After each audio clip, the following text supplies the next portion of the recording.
네, 안녕하세요. 네, 도입 MySQL 배우는 SQL 입문 두 번째 시간입니다. 자, 이번 시간에는 나만의 SQL 실습 환경을 만들어 보기 위해서 내 컴퓨터에 대한 환경을 확인하고 MySQL 설치하고 그리고 우리가 이제 데이터베이스를 관리하기 위한 툴인 MySQL 워크벤치를 설치하는 방법에 대해서 알아보도록 하겠습니다. 그리고 저희가 이제 데이터베이스를 운영할 때 툴을 잘 다루는 것도 하나의 매우 중요한 항목이기 때문에 저희가 MySQL 워크벤치에 대해서 기본적인 사용법도 함께 알아보도록 하겠습니다. 우선 우리가 MySQL을 설치해야 되는데요. 지금 아마 화면에서는 조금 작게 보일 수도 있는데 여기 화면에 보이시는 주소로 들어가게 되면 이제 여러분들이 이 MySQL을 어디 서버에서 설치할 수 있는지 이런 사양표를 볼 수가 있습니다. 그래서 간단히 한번 살펴보면 이제 뭐 오라클이나 뭐 또는 이제 리눅스 그리고 리눅스에도 이제 버전이 여러 가지가 있죠. 뭐 수세도 있고 데비안도 있고요. 그래서 모두 설치가 가능하고 이제 마이크로소프트의 윈도우 서버라든가 또는 이제 우리 윈도우 사용자용 이제 뭐 윈도우 10 또는 윈도우 뭐 11이 될 수 있겠죠. 그리고 맥 OS에서도 모두 설치가 가능합니다. 그래서 대부분의 운영 체제에 모두 설치가 가능하다라는 것을 이제 말씀드릴 수가 있고요.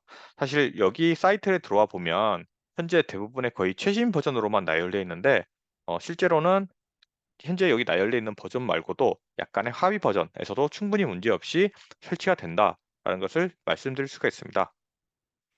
아마도 이러한 공식 사이트에서는 이제 뭐 어떠한 운영체제에 대한 뭐 서포트라든가 이제 지원이 중지되었을 때 아마 그러한 부분을 반영해서 어 이제 아마 최신 버전으로 유지해 놓은 것 같은데 제가 모든 테스트를 했을 때 약간의 이미 지난 버전에서도 충분히 가능했다. 다만 우리가 항상 얘기하듯이 웬만하면 이제 공식 다큐멘트에 어떠한 가이드라인을 따르면 가장 좋다라는 것을 말씀드릴 수가 있습니다. 그래서 여기 웹사이트에 와서 살펴보면 이제 서포트드 플랫폼이라고 되어 있어요. 여기에 보시면 이제 뭐 오라클이라든가 또는 뭐 오라클에도 솔라리스가 있죠. 그다음에 우분투 현재 여기 22.04 LTS 제이미 버전이 돼 있는데 사실은 이거 이전에 버전에서도 충분히 설치가 가능했고 제가 문제없이 사용하다는 것을 테스트를 했고요. 그다음에 우리가 많이 사용하고 있는 뭐 데비안이라든가 또는 이제 마이크로소프트 이제 윈도우 서버 같은 경우에서도 뭐 2016부터라고 되어 있지만 사실은 그 이전 버전에서도 충분히 설치가 가능했다라는 것을 말씀드릴 수 있습니다. 그리고 이제 우리가 아마 대부분 이 강좌를 보시는 분들이 실습할 때는 맥이나 또는 아마 윈도우 사용자일 텐데 네, 윈도우즈 11에서도 충분히 설치가 되고요. 그다음에 맥에서도 뭐 맥 OS 13 버전 또는 14 버전 모두 가능하다라는 것을 알 수가 있습니다. 자, 그러면 이제 우리가 설치를 하기에 앞서서 내 컴퓨터 사양이 과연 MySQL 설치에 적합한지를 한번 알아보도록 하겠습니다. 자, 우선 윈도우인데요. 여러분의 컴퓨터가 혹시라도 이제 윈도우라면 자, 시작 표시줄에서 마우스 오른쪽 클릭을 하고 그러면 이제 어떤 팝업 메뉴가 나타나겠죠? 거기에서 이제 시스템을 클릭을 합니다. 자, 이렇게 시스템을 클릭하게 되면 자기의 컴퓨터 사양을 볼 수 있는 데가 나타나는데요. 자, 현재 보시는 화면은 이제 제가 녹화하고 있는 컴퓨터의 사양이고요. 네, 윈도우 경우에 보면 이제 처음에 제일 중요한 게 뭐죠? 저희가 이제 이게 인텔 CPU냐 또는 인텔 CPU지만 이게 32비트냐 64비트냐라는 부분이 있잖아요. 물론 대부분 최신의 이제 랩탑들은 대부분 다 이제 64비트만 나오고 있지만 그래도 혹시나 한 번 더 확인하는 차원에서 보면 프로세서가 이제 저희 CPU죠. 네, 저 같은 경우는 현재 11세대를 사용하고 있지만 네, 그다음에 i5의 2.4GHz를 사용하고 있다. 그리고 뭐 설치는 램은 현재 36기가가 사용되고 있고 시스템 종류를 보면 저는 이제 64비트 유능 체제의 X64 프로세서를 사용하고 있다. 자, 64비트의 CPU에 이제 64비트의 윈도우가 깔려 있다라고 보시면 되고요. 현재 제가 사용하고 있는 에디션은 이제 윈도우즈 11 프로 버전을 사용하고 있다라는 것을 볼 수가 있습니다. 혹시나 이 영상을 보시는 분들 중에는 물론 저보다 사양이 훨씬 좋은 분들도 있고 또는 저보다 조금 더 낮은 부분도 있을 텐데 사실상 MySQL 자체가 그렇게 헤비한 프로그램은 아니기 때문에 그리고 실제 저희가 운영해서 사용하게 될 경우에는 서버의 사양이 좀 좋아야 되겠지만 저희가 이번 강좌에서는 개인이 실습할 용도로 사용되기 때문에 큰 용량이 없이도 충분히 가능하다. 않을까라고 생각되어서 아마 이 영상을 보는 대부분이 큰 문제 없이 설치될 수 있지 않을까라는 생각을 합니다. 자, 그리고 이제 맥인데요. 어, 맥 같은 경우에는 이제 맥의 바탕화면에서 이제 좌측 상단에 보시면 이제 사과 마크가 보이고요. 사과 마크를 클릭하게 되면 시스템 설정이라는 메뉴를 볼 수 있습니다. 그래서 여기 시스템 메뉴 설정을 클릭하게 되면 자, 저희가 어, 뭐 여러 가지 이제 장치를 확인할 수 있는 이제 메뉴가 나타나는데 여기에서 보면 이제 일반 탭으로 가서요. 정보를 클릭하게 되면 이제 여러분들의 맥의 사양을 볼 수가 있습니다. 그래서 제가 현재 사용하고 있는 맥 같은 경우에는 이제 아이맥을 사용하고 있는데 뭐 3GHz의 6코어의 인텔 코어 i5. 네, 저는 이제 약간 오래된 사용을 하다 보니까 이제 인텔 칩을 사용하고 있고요. 일단 메모리 같은 경우는 44기가를 사용하고 있다. 그리고 이제 중요한 부분이 뭐죠? OS의 버전이죠. 그래서 저 같은 경우는 최신 이제 맥 소노마를 업데이트해서 사용하고 있고 이 소노마 이전에 네, 사양에서도 충분히 문제가 없이 마이스켈이 설치가 되는 것을 확인할 수 있었습니다. 자, 이렇게 해서 이제 윈도우와 맥에서 자신의 컴퓨터 사양을 어떻게 확인하는지에 대해서 알아봤는데요. 자, 이러한 사양을 토대로 이제 여러분이 마이스퀘를 다운로드 받을 때, 아, 내 컴퓨터는 충분히 설치가 될 수 있겠어. 또는, 아, 내 컴퓨터는 설치가 안 될 수도 있겠구나. 라는 것을 판단할 수 있습니다. 자, 그러면 이제 마이스퀘과 이제 워크벤치를 이제 다운로드하고 설치를 해야 되는데요. 사실 제가 이 영상에서는 설치 과정까지는 보여드리지 않습니다. 네, 왜냐하면 설치는 사실상 이제 여러분들 책에 자세히 나와 있고요. 네, 시간 관계상 저는 이제 다운로드 받을 때 주의점 정도만 네, 알고 넘어가도록 하겠습니다. 자, MySQL하고 워크벤치 다운로드는 화면에 보이시는 주소를 따라서 들어가시면 되고요. 또는 이제 검색창에서 뭐 MySQL 다운로드 또는 MySQL 워크벤치 다운로드라고 검색을 하면 이제 해당 페이지로 쉽게 이동을 할 수가 있습니다. 그리고 한 가지 주의점이 있는데요. 이제 다운로드 받을 때에는 이제 CPU의 타입이나 OS 타입을 확인해서 여러분에게 맞는 버전을 다운로드 해야 된다라는 것을 한 번 더 강조를 드립니다. 자, 이게 무슨 말이냐? 네. 저희가 그 웹페이지 들어가 보면 이제 다운로드할 수 있는 페이지가 나타나요. 그래서 이제 여기 보면 뭐 MySQL.com에 이제 다운로드에 MySQL이라고 되어 있는데 현재 지금 이 영상을 녹화하는 컴퓨터 같은 경우에는 음, 지금 윈도우에서 작업을 진행하고 있거든요. 그래서 아마 뭐 윈도우를 사용하던 사용자 또는 아마 맥을 사용하는 사용자가 이러한 사이트에 들어가면 처음에는 이제 자기한테 맞는 어 MySQL 버전이 바로 보일 거예요. 그래서 보면 처음에는 이제 셀렉트 버전 해서 MySQL 버전을 선택할 수가 있고요. 그리고 이제 셀렉트 오퍼레이팅 시스템이라고 있어요. 여기에서 보시면 이제 윈도우와 뭐 우분투용 또는 뭐 맥 등등등 여러 가지 OS를 볼 수가 있습니다. 자, 그래서 윈도우즈 같은 경우에는 현재 모두가 인텔 칩을 사용하기 때문에 크게 어, 주의할 부분이 없습니다. 뭐 내가 MSI 인스톨을 해서 그냥 설치형을 받을 것이냐 또는 뭐 집 아카이브 버전에서 내가 그냥 압축을 풀어서 사용할 것이냐 네, 이런 차이만 있는데 예를 들어 이제 맥을 사용한다라고 했을 때는 맥을 클릭하게 되면 여기에 한 가지 버전이 더 있습니다. 뭐냐? 이제 OS에 대한 버전도 있지만 이제 맥 같은 경우에는 이제 인텔 칩도 있지만 이제 애플에서 자체 생산한 이제 M 시리즈 칩이 있어요. 이제 ARM CPU죠. 그래서 OS에 대한 선택뿐만 아니라 CPU에 대한 선택을 각각 해야 됩니다. 그래서 혹시라도 내 CPU가 인텔 칩이다라고 하면 X86의 64비트를 선택하시면 되고요. 이제 내 CPU가 이제 그 시스템 사양을 봤을 때 뭐 M 시리즈였다라고 하면 ARM 시리즈로 선택을 해서 필요한 버전을 다운로드 받으시면 됩니다. 그래서 이러한 부분 때문에 혹시나 가끔씩 이제 맥OS라고 봤을 때 아무런 이제 이런 주의점을 보지 않고 뭐 나는 M칩인데 그냥 64비트용 X86 버전을 받았어 하면 설치해서 오류가 나겠죠.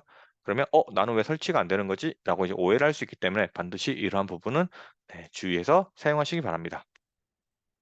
자, 워크벤치도 마찬가지예요. 여기 워크벤치에 보면 윈도우 같은 경우는 이제 MSI 인스톨러 해서 그냥 다운로드 받으면 되지만 동일하게 맥을 사용했을 경우에는 뭐 또 암칩이냐 또는 X86이냐라고 해서 선택을 한 번 더 해야 됩니다. 그래서 이전에 MySQL과 동일하게 이러한 부분만 주의해서 다운로드를 받으면 된다라는 것을 이제 알 수가 있습니다. 자, 이렇게 해서 이제 여러분들 설치가 완료되고 나면 네, MySQL은 아마 이제 MySQL 설치된 대로 그냥 작동이 될 거고요. 그리고 뭐 내 MySQL이 어떻게 설치가 잘 되는지 알고 싶어라고 하면 네, 이 부분은 책에 잘 자세히 나와 있으니까 책을 한번 참고해 주시면 좋을 것 같습니다. 자, 그러면 이제 이어서 저희가 MySQL 워크벤치를 한번 살펴보도록 할게요. 사실 MySQL을 설치하고 나면 여러분들이 크게 할 건 없습니다. 왜냐? 아마 책에 설명된 대로 따라왔으면 MySQL 설치되자마자 자동으로 실행이 되게 돼 있을 거고요. 그리고 컴퓨터가 재시하게 되어도 MySQL이 바로 시작되도록 설정이 되어 있는 상태로 여러분들이 사용하게 될 거예요.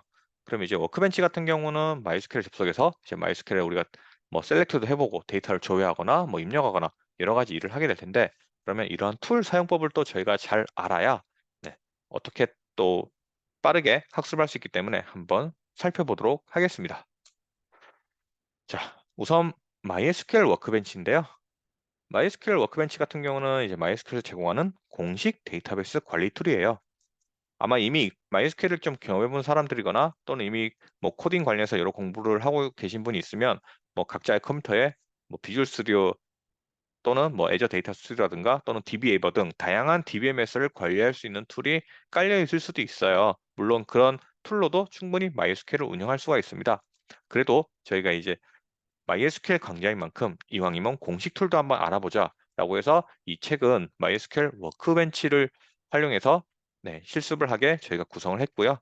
그리고 MySQL 워크벤치는 데이터베이스의 뭐 설계자나 관리자 또는 뭐 개발자, DBA 등등 여러 사용자가 쉽게 사용할 수 있게 통합된 시각적 도구다라고 할 수 있습니다.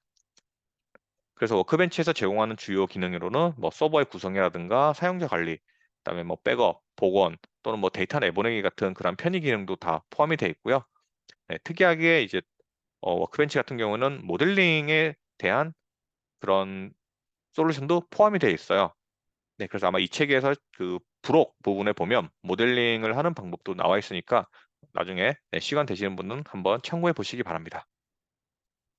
그리고 앞에서 설명했던 것처럼 이제 MySQL 워크벤치는 윈도우나 리눅스, 맥 OS 어디에서든 사용할 수 있다라는 특징이 있습니다. 자, 우리가 워크벤치를 설치하고 나면 이제 뭐 접속 정보를 일단은 추가를 해야 되는데요. 아마 기본적으로는 여러분들이 설치하고 나면 하나는 이미 등록이 돼 있을 거예요. 왜냐? 이미 내가 내 컴퓨터에서 로컬호스트로 접속을 설치를 했기 때문에 하나의 어떤 접속 정보가 이미 만들어져 있는 것을 볼 수가 있어요. 그런데 우리가 이제 DB라는 거는 여러분이 공부할 때는 혼자 사용하지만 이제 다른 뭐 회사나 또는 뭐 여럿이 함께 사용하는 DB가 있을 경우는 원격 접속을 해야 되잖아요. 그럴 때 이제 DB 커넥션을 추가할 수 있습니다. 그래서 여기 MySQL 커넥션에 보시면 이제 여기 플러스 마크가 있죠. 네, 여기를 클릭해서 추가 정보를 등록할 수가 있고요. 이제 메인 화면 같은 경우에는 좌측에는 이제 내비게이터가 있고요. 그다음에 2번 여러분이 쿼리를 입력하는 그런 창이 있고요. 이제 3번은 에디셔널 정보인데 사실은 거의 사용되지 않습니다. 그래서 나중에 저희가 실습할 때는 이 3번의 경우에는 이제 숨겨 놓고 조금 더 2번의 화면을 넓게 사용할 거예요. 그리고 이제 여러분이 어떤 뭐 데이터를 셀렉트하거나 쿼리를 알렸을 때 이 쿼리가 정상적으로 성공했거나 또는 쿼리에 오류가 있을 때 오류 메시지를 나타주는 이제 쿼리 결과 출력 창인 4번 이렇게 크게 네 등분으로 구성이 되어 있습니다. 자, 뭐 매니지먼트 관련해서 살펴보면 뭐 서버의 상태를 본다거나 뭐 클라이언트 커넥션이 현재 몇 개이거나 뭐 유저나 어떤 프리빌리지 등 이제 어떤 사용자에 대한 권한 제어겠죠. 그다음에 데이터를 익스포트하거나 임포트하는 등의 네, GUI로 사용해서 여러 가지 할 수 있는 그런 것들이 제공되고 있습니다. 사실상 워크벤치 툴이 이제 여러 가지 편의 기능을 제공하기 때문에 아마 여기 있는 기능만 잘 알아도 웬만한 여러분들의 DB 관리도 함께 할 수 있지 않을까라는 생각을 합니다. 네, 참고로 지금 뭐 매니지먼트 쪽은 주로 이제 개발보다는 관리자 측면에서 조금 많이 필요한 부분일 거고요. 네, 그래도 한번 알아두시면 좋겠다는 생각에 준비를 해봤습니다. 그리고 인스턴스 항목에서는 여러분이 이제 뭐 MySQL을 뭐 중지했다든가 다시 시작한다든가 또는 여러 가지 로그를 확인할 수 있고요. 퍼포먼스 같은 경우에는 이제 현재 MySQL 서버에 어떤 오버헤드, 뭐 느리다거나 또는 어떤 부분을 많이 사용했는지 대한 리포트 등을 볼 수가 있습니다. 네. 그리고 이제 중요한 거는 우리가 이제 연습을 하기 위해서는 여러 가지 쿼리를 실행하는 법을 알아야 되잖아요. 그래서 여러분이 쿼리 창에 아까 기억나시죠? 2번이라고 되어 있는 곳에 이제 쿼리를 입력하고 나면 상단에 있는 번개 모양, 여기 화면에 잘 보이는지 모르겠지만 여기 상단에 보면 번개 모양이 있죠. 이 번개 모양을 클릭하면 여러분이 입력한 쿼리가 실행이 됩니다. 그런데 저희가 쿼리를 이제 많이 입력했을 때 특정 부분만 실행하고 싶을 수 있잖아요. 그럴 때는 어, 실행하고 싶은 부분에 뭐 마우스 커서를 드래그해서 이제 블럭을 잡은 다음에 뭐 컨트롤 쉬프트 엔터를 하게 되면 이제 그 블럭 잡은 부분이 실행이 되고, 또는 이제 컨트롤 엔터 하게 되면 현재 커서가 있는 바로 위에 명령문이 실행이 됩니다. 그래서 약간의 워크벤치를 할 때 주의할 부분이, 여러분이 어, 실행을 할 때 커서의 위치가 어딨냐에 따라서 바로 위에 있는 쿼리만 실행되거나, 이제 여러 개 우리가 뭐 셀렉트 예를 들어 뭐 이렇게 여러 스테이트문이 있을 때 네, 어디를 실행할 것인가가 커서의 위치에 따라서 어, 실행되는 쿼리가 다를 수 있기 때문에 이 부분은 조금 주의해서 보면 좋습니다. 자, 간단히 한번 이제 워크벤치 툴 통해서 한번 살펴볼게요. 자, 여러분들이 이제 워크벤치를 설치를 했으면 기본적으로 여기 커넥션 하나가 있을 거예요. 네, 더블 클릭하게 되면 이제 뭐 비밀번호를 입력하라고 나오죠. 그러면 책에 안내된 대로 저는 이제 do it MySQL이라고 했고요. 네, 여기 보면 이제 뭐 데이터베이스 좌측에 보이고요. 어드미니스트레이터 가면 이제 뭐 서버 스테이터스라든가 또는 뭐 여러 가지들이 보입니다. 저는 지금 잠깐 오류가 나네요. 네. 자, 그리고 이제 뭐 스키마도 볼 수 있고요. 그래서 설치된 데이터베이스라든가 뭐 테이블 정보 등을 볼 수가 있습니다. 자, 그리고 이제 여기 좌측 상단에 SQL을 클릭을 해보면 자, 이제 쿼리를 입력할 수 있는 창이 나타나고요. 자, 현재 이제 이 쿼리가 근데 어느 데이터베이스에 실행이 됐냐를 모를 수 있잖아요. 그래서 좌측에서 뭐 한번 더블 클릭을 해주면 여기 이제 볼드로 바뀌어요. 볼드로 바뀌면 아, 내가 저 데이터베이스를 실행하구나. 또는 뒤에 가서 배우겠지만 유즈 문을 통해서 네, 유즈라는 이름을 통해서 뭐 DB를 정의할 수도 있습니다. 그래서 번개 모양을 누르면 실행이 된다 그랬죠. 자, 그리고 예를 들어 셀렉트 골뱅이 네, 호스트 네임 저희 책에 있는 것처럼 해볼게요. 자, 여기에서 내가 블록을 잡고 컨트롤 시프트 엔터를 하게 되면 현재 블록 잡은 쿼리만 실행이 되고요. 만약에 이 하위에서 자, 지금 커서가 2번에서 깜빡거리죠. 그냥 컨트롤 엔터를 하면 커서가 있는 바로 위에 명령 use 사키라만 실행이 됩니다. 만약에 4번에서 컨트롤 엔터 하면 네, 셀렉트 호스트가 실행되는 것을 볼 수 있죠. 네, 이렇게 해서 쿼리를 네, 실행하는 방법까지 해서 알아보았습니다. 네, 자, 일단 우선 이번 강좌는 여기까지고요. 여러분들이 이제 DB를 설치하고 워크벤치를 설치하고 난 뒤에 아마 처음 보는 분들도 계실 텐데요. 여기에 있는 메뉴들을 하나씩 클릭해 보면서 어떤 메뉴가 있는지 어떻게 보이는지 한번 살펴보시기 바랍니다. 뭐 이것저것 클릭한다고 해서 절대 고장 나지 않아요. 네, 그렇기 때문에 마음 놓고 눌러보시기 바랍니다. 네, 그러면 영상 마치도록 하겠습니다. 감사합니다.